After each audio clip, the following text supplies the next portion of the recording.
Jubilula, digo, Trump e Lula, a reunião, encontra os 7 erros. Bom, reunião entre o presidente dos Estados Unidos, Donald Trump, e o presidente do Brasil, o presidente Lula, que o presidente Lula estava querendo essa reunião desde março, né?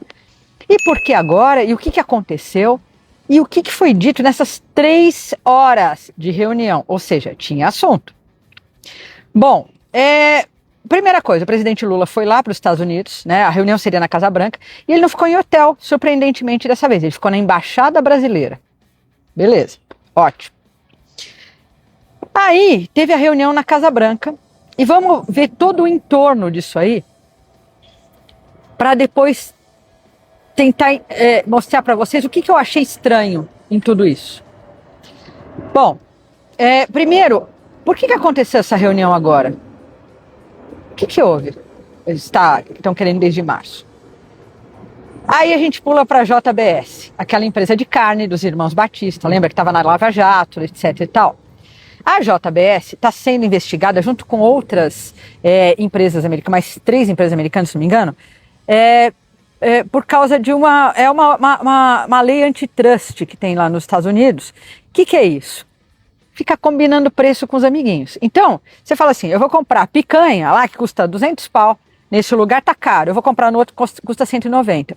Só que os caras que fornecem a picanha não combinaram o preço lá. Ó, vamos cobrar todo mundo 200? Cada um faz o seu corre. E a gente lá, 200, todo mundo vai cobrar 200. Aí o consumidor chega e fala assim, tá caro 200. Aí o cara fala, meu filho, ou é aqui ou é aqui. Porque o do lado tá 200, o outro também. Você deixa o consumidor sem opção porque você combinou o preço. E outras cocitas más que a lei americana não permite, né? Aliás, a maioria das leis de comércio não permitem. E aí a JBS está no meio disso. A JBS, gente, não é pouca porcaria.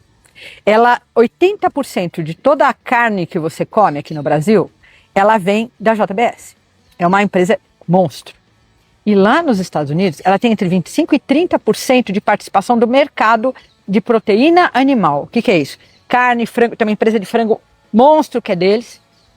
Carne, frango, porco é da JBS, 30%. Tem mais 3 empresas, mais umas 3 empresas que estão lá junto com eles, que dominam totalmente o mercado americano. E lá combinaram preços amiguinho, né?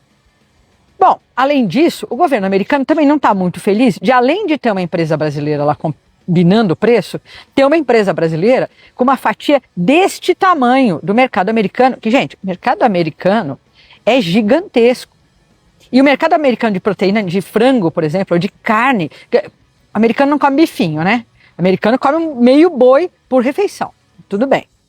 Então aí o que aconteceu? A JBS, ela depende muito do mercado americano. Chegou lá no governo, falou, preciso de ajuda. Gente, tá tudo bem, isso faz parte, é normal, uma empresa muito grande brasileira, e ela pede ajuda mesmo para o governo, tá? É normal. Se a minha empresa tiver problema com os Estados Unidos, eu quero arrumar um advogado, né? Mas assim, nos grandes, né, todo mundo se conhece, existe troca de favores, não vamos fingir que não, mas assim, é uma coisa normal, não tem nada de errado nisso. Tá. Só que lá nos Estados Unidos, quem manda nos Estados Unidos, que aceita a reunião ou não, é o dono da casa. Uma reunião na Casa Branca não é para qualquer um e não é a qualquer hora. Então, como é que eles convenceram o Trump a aceitar uma reunião na Casa Branca? Gente, Joesley Batista, o dono da JBS, o cara é tão forte lá dentro que ele doou 5 milhões de dólares para a festa de posse do Trump. E tem uma história aí também que ele estava patrocinando um filme da Melania Trump, da esposa do presidente Trump. Ou seja, gente, e a gente aqui brigando com a família, né, por causa de política.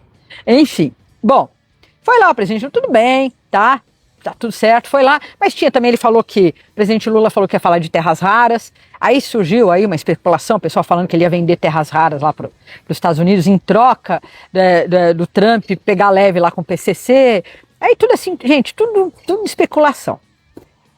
O fato é que o presidente Lula foi. Quando chega, aí começa a esquisitice da coisa. Quando o presidente Lula chega, tem assim uma faixa vermelha no chão, que é onde está o presidente americano, desce o presidente Lula, vai lá para dar a mão, o presidente americano estica a mão, o presidente Lula vai passar o braço por trás, tipo um abraço, Conhece o Lula, né? E o Trump dá uma recuada feia assim para trás.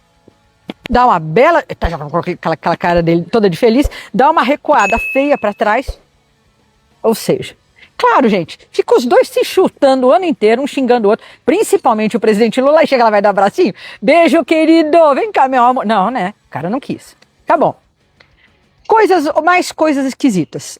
A reunião na Casa Branca foi de 3 horas, o que é muito, ou seja, legal. Os Estados Unidos têm assunto com o Brasil, só que foi a portas fechadas, o que não é comum. O que não é comum. Tá, existe uma ordem das coisas, eles têm lá a reunião, depois tem um almoço, depois eles têm uma coletiva de imprensa na Casa Branca, lá no Salão Oval. E foi nessa coletiva de imprensa que o Trump emboscou praticamente o Zelensky e aquele outro presidente africano. E era lá que estava o pessoal do presidente Lula preocupado.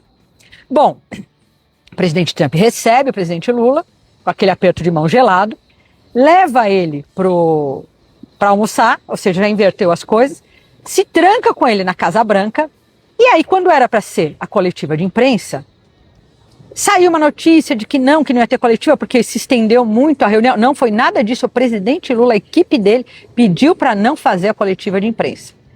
Né? Tipo assim, não somos bobos, não vamos cair em armadilha, vamos embora. Tá. O presidente Lula correu lá para a embaixada para dar entrevista. Ele estava com uma cara, gente, aí, sabe aquela coisa, uma imagem vale mais do que 1000 palavras? Com a mão assim na boca, olhando para baixo, preocupado. Quando ele foi dar a coletiva, ele estava super sem graça. Falou algumas coisas que o presidente Lula anda falando muita besteira, falou algumas coisas do PCC, e falou uma coisa que me preocupou aqui, ó. Entreguei para ele também a lista de nomes brasileiros que ainda continuam proibidos de entrar nos Estados Unidos. STF, né? As nossas autoridades constituídas. Como foi aprovada a dosimetria no Congresso Nacional, vai diminuir a pena de todo mundo. Quem sabe o Trump reconheça a necessidade de,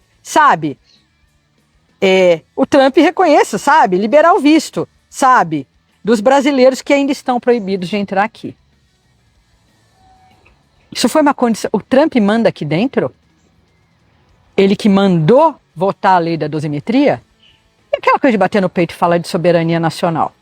E votou-se tudo isso, fez tudo isso para livrar o visto do pessoal que está sem visto, que não está entrando nos Estados Unidos? Presidente, que fala é essa esquisitíssima, que coisa estranha. Mas mais estranho que isso, deixa eu ver se eu consigo achar aqui, foi ele falando o seguinte, que a semana que vem vai ser volta esse negócio de PCC, de Comando Vermelho, e não sei o que, ele às vezes já defendeu, né? E ele não fala coisas muito boas, né, que sejam gostosas de ouvir. Ele estava visivelmente desconfortável nas entrevistas. Gente, visível, só olhar, tá? Aí ele fala o seguinte, eu não vou achar aqui, ele fala o seguinte sobre PCC, sobre Comando Vermelho. Que a semana que vem vão colocar uma lei aqui, uma lei muito dura, e assim, quem já escapar, quem escapou, escapou. Quem não escapou, a partir da semana que vem, não escapa mais. A gente está falando de terrorismo, de Comando Vermelho, de PCC. Isso é um aviso, tipo, façam agora para vocês escaparem? Ou então, tipo, o que vocês fizeram está tudo bem, agora que a gente vai fazer uma lei? Né? Eu não vou achar aqui. Mas, enfim, logicamente a esquerda comemora, logicamente a oposição comemora também. Então, assim, a gente não vai saber nunca o que aconteceu na Casa Branca. Mas aí o presidente Trump falou, não, foi tudo certo, tudo ótimo, ele é muito dinâmico, e cortou o papo. E o presidente Lula visivelmente desconfortável nas reuniões. A gente não vai saber nunca o que aconteceu lá dentro, né? Mas a gente não é bobo, né? A gente não é trouxa, a gente sabe olhar, a gente sabe ouvir, a gente sabe ler, né?